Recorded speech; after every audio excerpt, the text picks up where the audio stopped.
Change the scheme, alter the mood. Electrify the boys and girls, if you'd be so kind.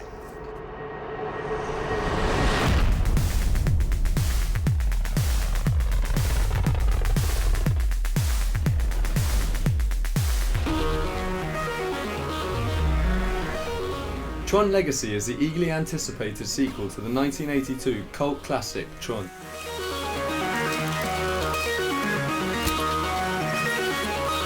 This can't be good. What am I supposed to do? Featuring the latest in 3D cinema and boasting a Daft Punk soundtrack, it promises to be an epic tech adventure.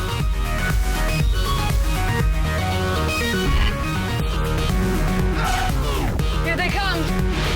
Continuing the story of Flynn's disappearance, his orphaned son journeys to the Encom mainframe to find a clue.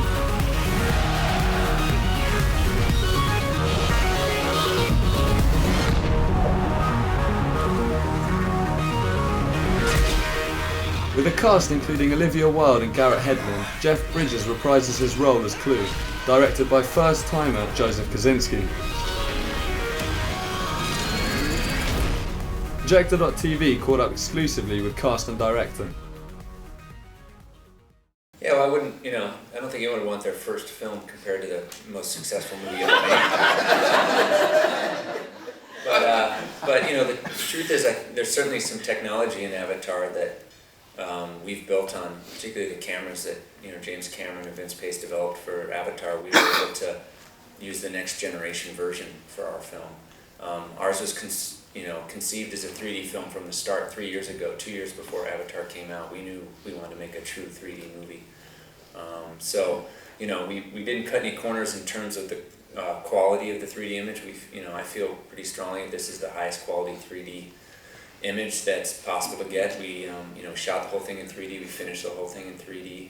I think stylistically it probably couldn't be more different than Pandora and the Grid are kind of the opposite ends of the spectrum. I think it's a movie about it takes you into another world. So I think in that sense it's similar.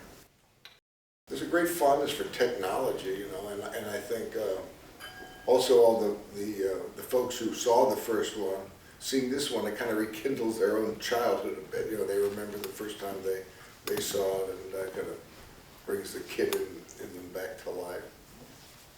It was quite an honor to wear these suits because nothing like them had ever been made before.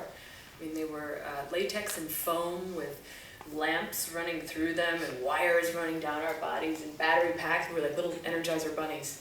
And we could be turned on via remote control. It was stunning. It was amazing. No shortage of turn-on jokes either. But I think that, they weren't cozy, but I didn't expect them to be cozy. Right. I mean, it was like stepping into a light sculpture.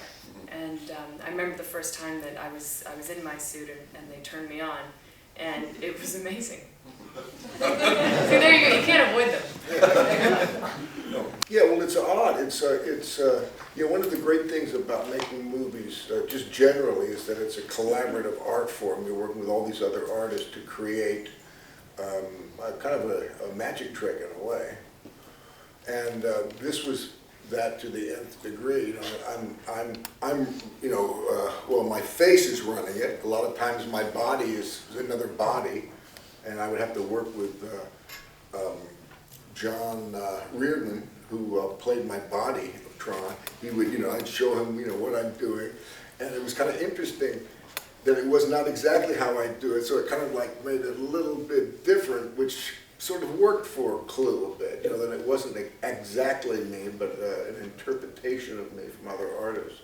And then the same with the heads, I ran the expressions, but the face itself wasn't me.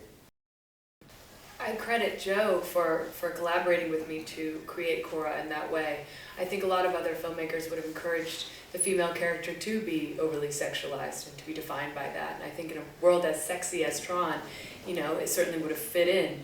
But Joe and I worked together to make Cora into something I think is a lot more interesting. And it is rare to be able to find those opportunities as an actress, not only to find the material, but to find the filmmaker who will work with you to discover that interesting person beyond the physical. No, it's It's still it's a very collaborative process in post too. I mean, once the live action was done, then it was me and, my team of 200 artists at Digital Domain in Los Angeles, and then our network of hundreds and thousands of artists all over the world. So it just, the crew changed out, but it's still the same process. It was just movies like this, I don't think people realize how many people are required behind the scenes to make a movie like this, come to life. And there are certainly days 62 weeks out from finishing where it starts to get a little tedious. You feel like I used to have these dreams like a year ago where I was running through wet cement, because